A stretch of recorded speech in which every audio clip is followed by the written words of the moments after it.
성경에 대해서 의구심을 가진 사람들이 하는 질문이 있습니다. 성경은 너무 오래된 두꺼운 책이고 읽어도 무슨 뜻인지를 모르겠습니다.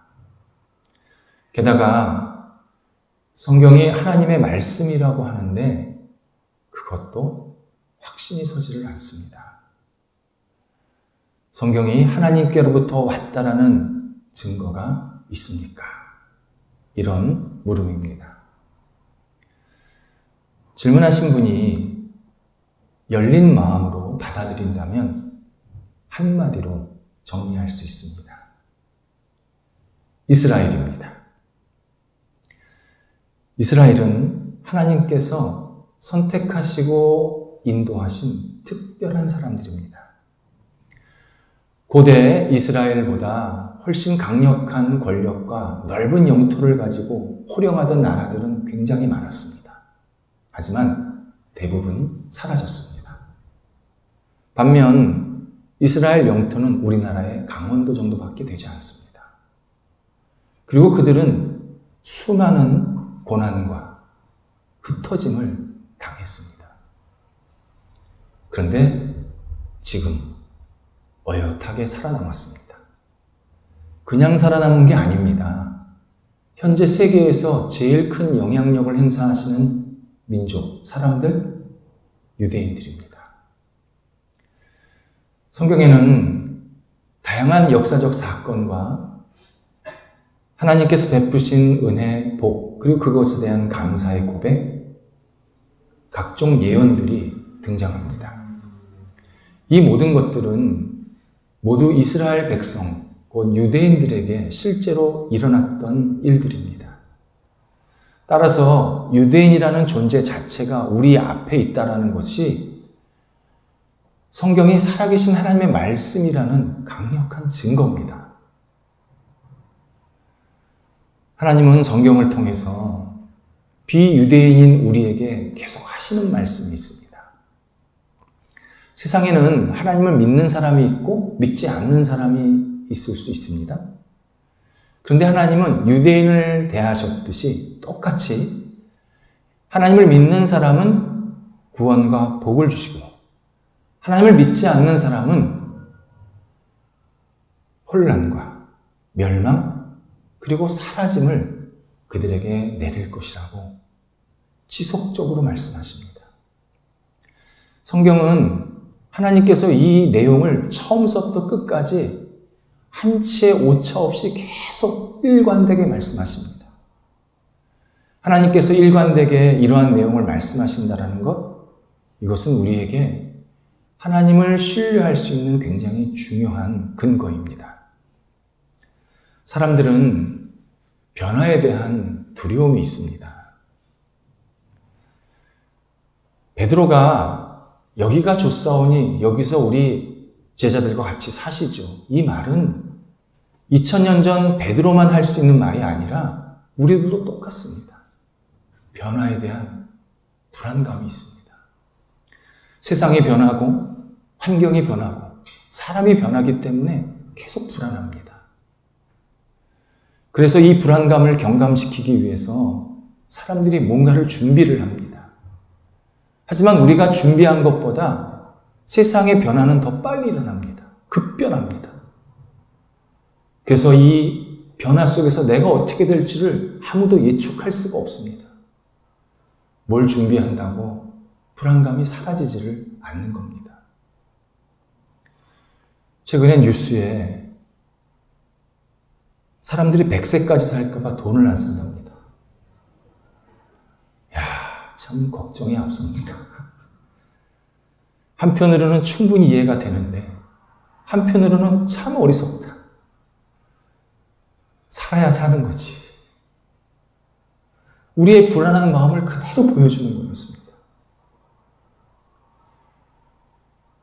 이런 불안은 우리 시대 사람만 가진 게 아닙니다.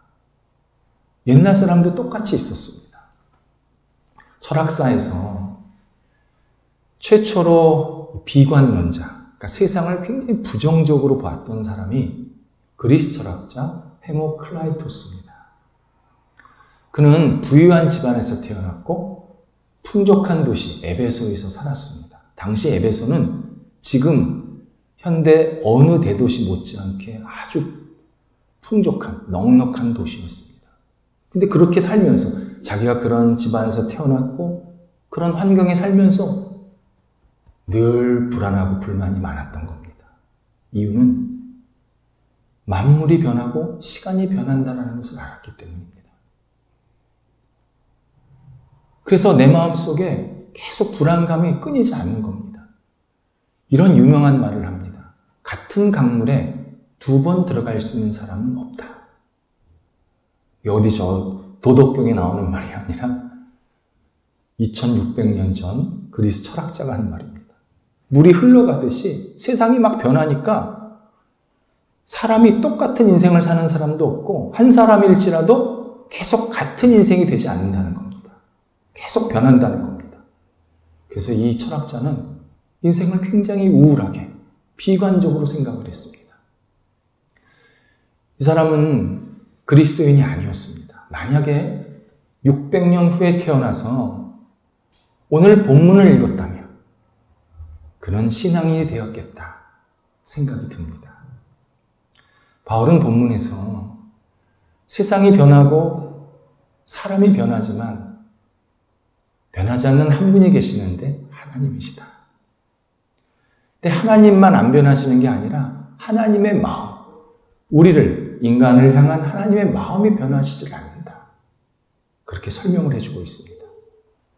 하나님께서 인간을 대하는 마음이 한결같다라는 말을 하나님의 신실함이라고 표현을 합니다. 하나님은 인간을 부르시고 구원하시는데 신실하십니다. 한치의 잘못된 의도를 갖고 계시질 않습니다. 정말 모든 사람들이 하나님의 자녀가 되기를 원하시면서 신실하게 대하십니다. 그런 의미에서 하나님은 인간을 징계하실 때도 신실함을 지키십니다. 우리가 어떤 잘못을 하면 이것이 꼭 예수를 믿는 사람뿐만 아니라 예수를 믿지 않는 사람도 어떤 잘못된 행동을 하면 거기에 따른 책임 있는 징계가 따르게 됩니다. 그때도 하나님께서는 사람을 신실하게 대하십니다. 구약성경 사무엘하 24장에서 다윗에게 이런 일이 일어났습니다. 당시 왕이 통치를 잘했냐 못했냐를 평가하는 기준은 인구의 변화였습니다. 치세 기간 동안에 인구가 늘어났다면 왕이 백성들을 안정되게 잘 이끌었다라는 의미였습니다. 이에 다윗이 전격적으로 인구 조사를 실행하게 됩니다.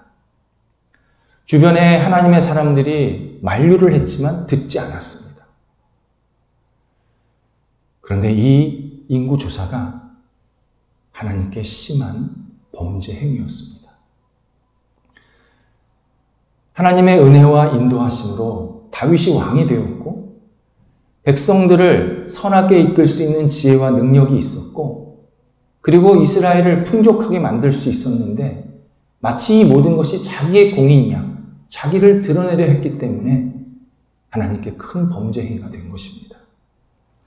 이에 하나님께서 다윗에게 징계하시겠다고 말씀하시면서 셋 중에 하나를 택하라고 하십니다. 7년 기근, 3개월 동안의 왕자에서 쫓겨남, 3일 동안의 전염병입니다. 이에 다윗이 자신의 잘못을 하나님께 온전히 수긍하면서 14절, 사무엘하 24장 14절에서 하나님의 긍휼은 크시오니 하나님께서 제게 벌을 내리시옵소서 이렇게 기도를 하게 됩니다. 하나님, 무슨 벌인지 잘 받겠습니다.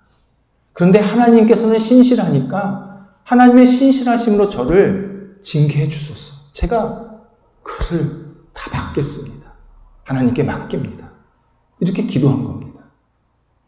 이때 하나님께서 최소의 징계인 3일 전염병으로 마무리를 하십니다.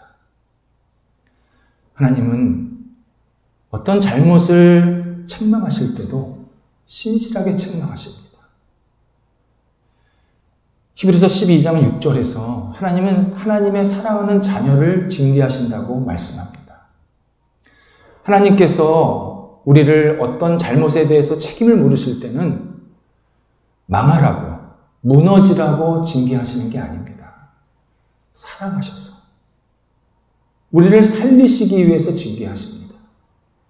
우리가 잘못된 길을 가면 그것을 멈추게 하시고 생명의 길로 가게 하시기 위해서 채찍을 대십니다. 하나님의 회초리는 회복의 회초리입니다. 그래서 우리가 이 사실을 깨닫고 받아들이면 내가 혹 잘못해서 어떤 어려움이 생겼을지라도 감사할 수 있고 다시 용기를 갖고 일어날 수 있게 만들어 주십니다. 바울은 하나님께서는 신실하심이 믿는 자뿐만 아니라 예수 그리스도를 믿지 않는 자에게도 동일하다고 설명을 이어가고 있습니다. 25절에서 그 예로 유대인을 들고 있습니다. 유대인은 아직 예수 그리스도를 믿지 않고 있기에 구원의 자리에 참여하고 있지 못합니다. 그런데 하나님은 그 유대인들도 신실하게 인도하셔서 언젠가 구원의 길을 열어주실 것이다. 바울이 하나님의 약속을 우리들에게 전해주고 있습니다. 많은 역사가들은 유대인들이 예수님을 믿고 구원받는 것이 불가능하다고 판단하고 있습니다. 지금 그렇게 판단을 합니다. 유대인들은 2000년 넘게 바울 시대부터 지금까지 아주 강하게 예수님에 대해서 거부감을 가지고 있습니다. 그리고 복음에 대해서 부정적입니다. 우리 그리스도인들을 같은 하나님을 믿는 형제 자매라고 생각하지를 않고 이단아 취급합니다. 자기들이 생각하기에 예수님은 그냥 선지자인데 선지자를 믿고 구원을 얻는다, 하나님의 자녀가 된다라고 말하는 것은 가짜 신앙입니다. 거짓 진리입니다. 그래서 우리가 지금 객관적으로 볼 때 유대인들이 과연 예수님을 믿고 구원을 받을 수 있을까? 쉽지 않습니다. 그런데 성경은 반대로 말씀하십니다. 바울은 지금 유대인들이 구원을 얻기 전에 우리 같은 이방인들에게 충분한 구원의 시간을 주고 있다라고 설명해 주고 있습니다. 아직 이방인들, 우리 같은 이방인들이 예수를 믿어야 할 사람들이 더 많다는 겁니다. 그래서 지금 하나님께서 그 구원의 문을 이방인들에게 열어놓으셨다는 겁니다.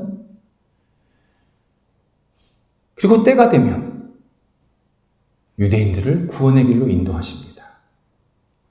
현재 복음의 주도권은 우리 같은 이방인들이 가지고 있습니다.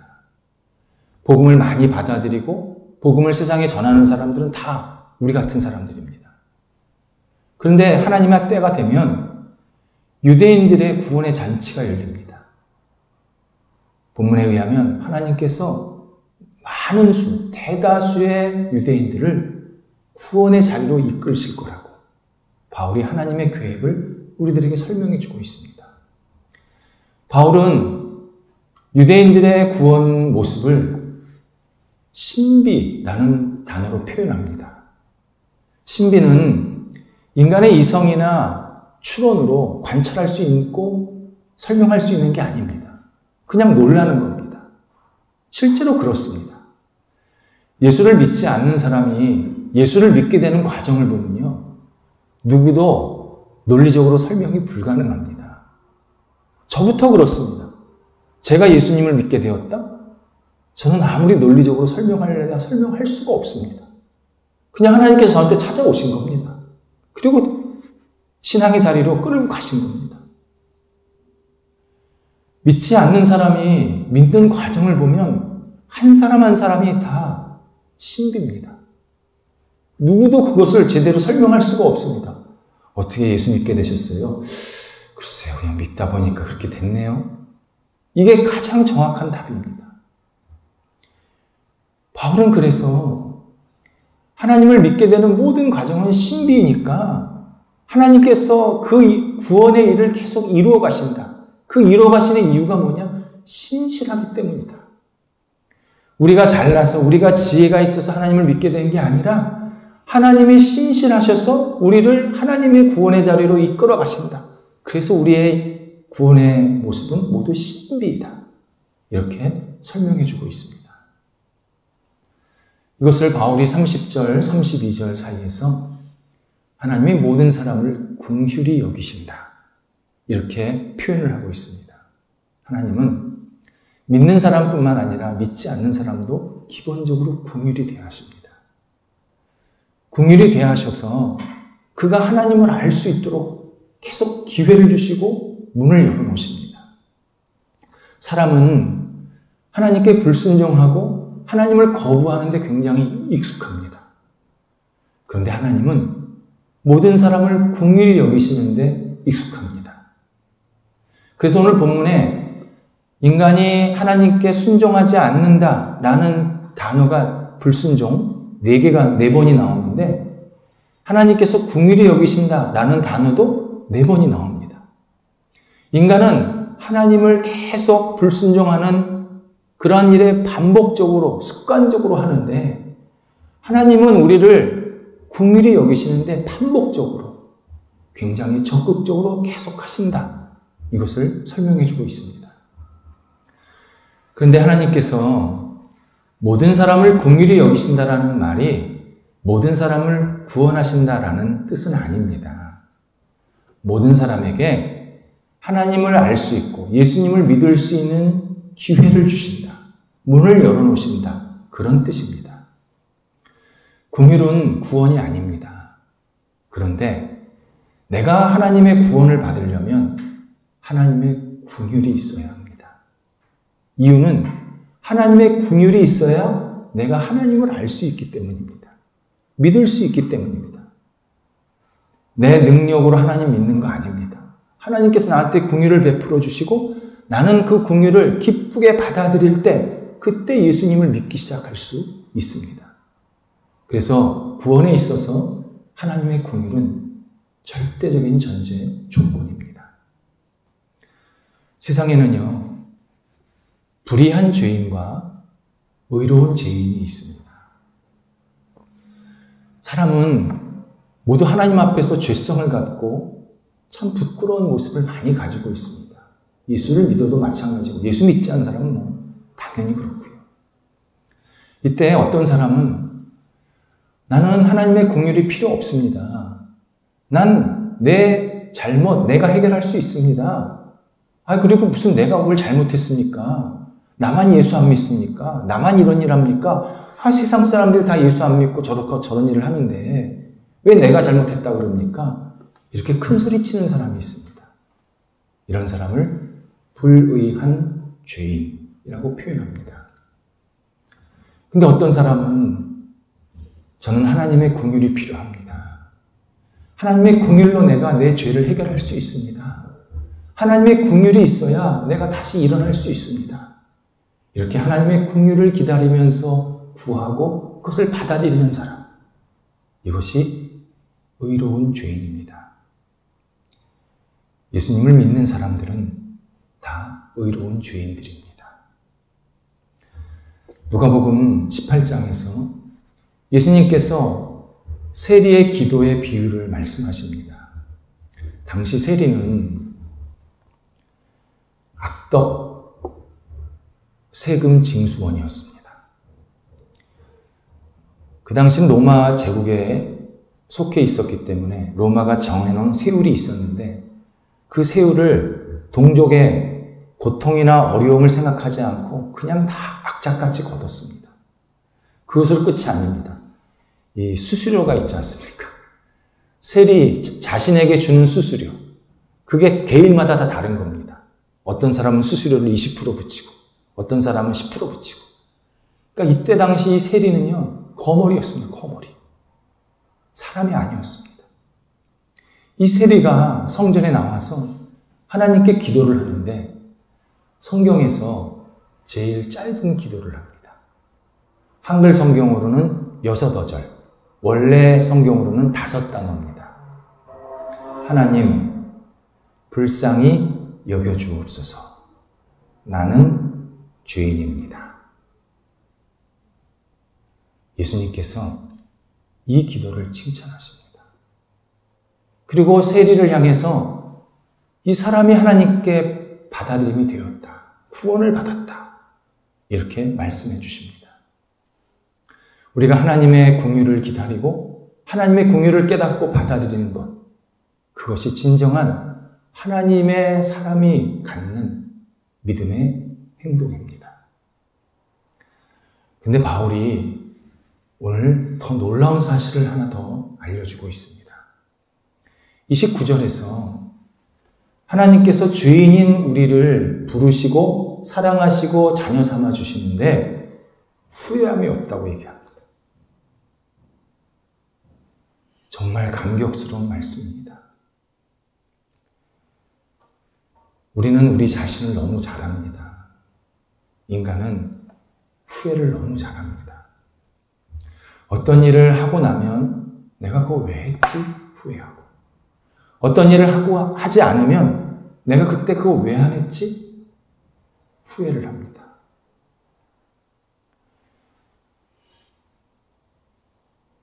부끄럽지만 제 학창시절 이야기를 좀 하려고 합니다.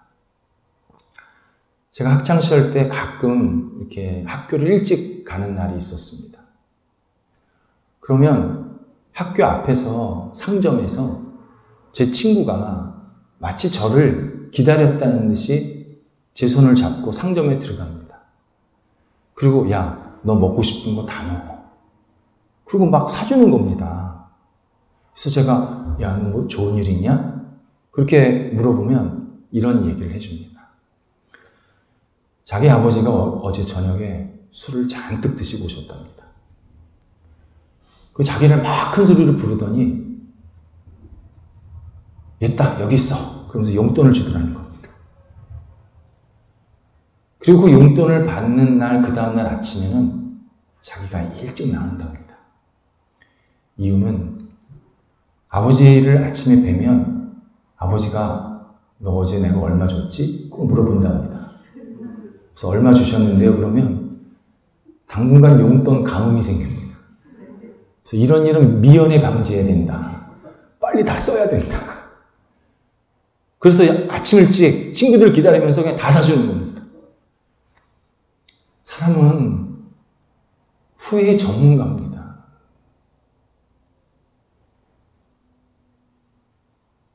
그래서 우리 스스로를 우리가 뭐라고 평가하냐면 후회하는 동물이다. 그렇게 평가하는 겁니다. 아무리 열심히 살아도 후회가 남습니다. 그런데 하나님이 우리 같은 죄인을 사랑하시고 부르시고 구원 삼으셨는데 후회를 안 하신다는 겁니다. 물건도요, 마음에 안 들면 반품하지 않습니까? 우리가 하나님을 믿는다고 하지만 얼마나 하나님 마음을 아프게 할 때가 많습니까? 하나님 앞에서 부끄러울 때가 얼마나 많습니까?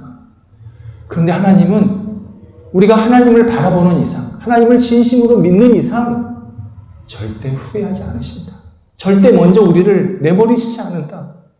오늘 바울이 하나님의 약속을 우리들에게 알려주고 있습니다. 세상의 어두운 세력은요, 이런 하나님과 우리를 자꾸 떼어놓으려고 합니다. 어두운 세력은 하나님이 너 안 사랑하셔. 너 자녀 삼은 거 후회해. 야, 너 같은 인간이 무슨 하나님의 자녀라고 그러냐. 계속 우리를 들쑤십니다. 유혹합니다. 공격합니다. 때로는 야, 내가 하나님보다 더 세상적인 성공 줄게. 내가 너 사랑해. 가짜 사랑을 계속 나한테 속삭입니다. 이런 유혹에서 우리가 이겨낼 수 있는 유일한 길은 나를 사랑하시고 부르신 하나님은 절대 후회하지 않으신다. 이 사실을 붙잡아야 합니다. 내가 예수 그리스도를 믿는, 내가 진심으로 하나님을 의지하면 하나님은 절대 나를 먼저 내치지 않으신다. 절대 나를 포기하지 않으신다. 분명히 약속하고 계십니다.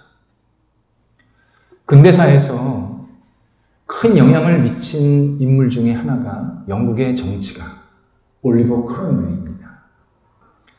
올리버 크롬웰은 영국의 왕정을 무너뜨리고 공화정을 세운 인물입니다. 공화정은 다수결에 의해서 모든 것을 결정한다라는 그러한 제도입니다. 그래서 이때 이후로 비록 걸음마 단계였지만 민주주의가 이제 시작이 조금씩 되기 시작한 겁니다. 사실 올리버 크로멜은 굉장히 우리한테도 소중한 분입니다. 근데 그분에 대한 당시 평가가 잔악무도한 정치가 또는 위대한 혁명가, 극과 극이었습니다. 그만큼 그는 혼란한 시대에 오랫동안 정치를 하다 보니까 영적으로 공격도 많이 받고 어려움도 많이 당하고 때로 숙적도 많아서 끊임없이 다툴 수밖에 없었다라는 그런 현실이 있었습니다. 결국 그가 병을 얻어서 세상을 떠나게 됩니다. 세상을 떠나기 전에 평소 자기가 존경하던 목사를 모셔놓고 같이 대화를 합니다. 목사님, 제가 하나님의 은혜에서 떨어져 나갔을까요? 이때 이 목사는 이 사람의 성품과 신앙을 잘 알고 있었기 때문에 요한복음 6장 37절을 읽어줍니다. 하나님께서 사랑하시는 자녀를 누구에게도 빼앗기지 아니하였다. 누구에게도 빼앗기지 아니하였다. 이런 내용이었습니다. 그리고 이렇게 얘기해 줍니다. 하나님은 당신을 사랑하십니다. 당신이 지금 하나님을 의지하고 있는 한 하나님은 절대 당신을 포기하지 않으십니다. 이렇게 말해 줬더니 그가 저는 가련하고 불쌍한 사람입니다. 저 같은 죄인을 하나님께서 사랑하시니 하나님을 찬양합니다. 그리고 세상을 떠나게 됩니다. 하나님은 우리를 사랑하십니다. 하나님은 지금 나 자신 사랑하십니다. 하나님께서 나를 사랑하시는 이 사랑을 내가 깨달으면 살아있을 때도 죽어 있을 때도 내게 큰 힘이 됩니다. 살아있을 때는 이 하나님의 후회 없는 사랑으로 내가 선한 인도함을 받아서 매일 주님 안에서 감사와 기쁨으로 살 수 있게 만들어주시고, 죽어서는 내가 이 땅에 대해서 미련 갖지 않도록, 우리는 이 땅 떠나면 나 이거 놓고 어떻게 가지만 미련하지 않습니까? 죽어서는 그런 미련 전혀 갖지 않도록 정말 우리가 상상할 수 없는 놀라운 천국을 우리한테 주시면서 내가 영원토록 너를 사랑한다. 영원토록 내 자녀로 살아라. 우리에게 큰 복을 허락해 주십니다. 그 사랑이 예수 그리스도의 십자가를 통해서 나타났습니다. 예수님께서 우리를 죽기까지 사랑하신 거 아닙니까? 우리가 그 예수 그리스도를 믿고 의지하면, 정말 진심으로 믿고 의지하면 예수님은 우리의 영원한 구원자 되시고 우리를 날마다 하나님의 사랑 안에서 기쁨으로, 감사함으로 살아갈 수 있는 영적 승리자가 되게 하실 것입니다. 기도하겠습니다. 하나님, 오늘도 저희들과 함께 하셔서 하나님 안에 거하게 하시고 하나님의 후회 없는 사랑, 하나님의 신실한 사랑 안에 거할 수 있게 하신 것 감사를 드립니다. 하나님, 저희가 하나님의 사랑에 힘입어서 이 땅을 아름답게 살아가기를 원합니다. 저희를 신실하게 사랑해 주시는 그 하나님의 사랑 본받아서 저희도 하나님을 신실하게 사랑하게 하여 주옵소서. 이 땅에서 감사와 기쁨이 넘쳐나는 삶이 될 수 있도록 인도하여 주옵소서. 예수님의 이름으로 기도드립니다. 아멘.